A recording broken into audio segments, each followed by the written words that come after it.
آج 17 رمضان المبارک ہے۔ ام المومنین سیدنا عائشہ صدیقہ رضی اللہ تعالی عنہا، ان کا یوم وصال بھی 17 رمضان المبارک کو ہوا۔ ہم قربان جائیں ان رستوں کے جن رستوں سے ہماری ماں چلا کرتی تھی۔ وہ کیا عظمتوں والی خاتون ہے، کیا شان ہے، کیا رفت ہے۔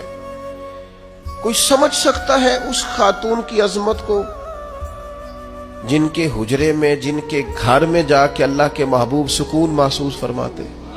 حضرت سیدہ عائشہ صدیقہ کو کیا مرتبہ اللہ نے عطا کیا ہے کہ حضور فرماتے ہیں، عائشہ آپ کی تو صورت نکاح سے پہلے لا کے مجھے جبریل امین نے دکھائی کہ محبوب اس خاتون سے اللہ آپ کا نکاح فرمانے والا ہے۔ کیا عظمتیں ہیں اس پاک باز خاتون کی۔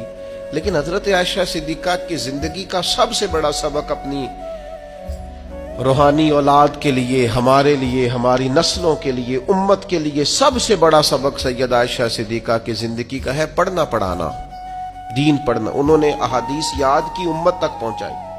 سب سے بڑا ان کا سبق پڑھنا پڑھانا ہے۔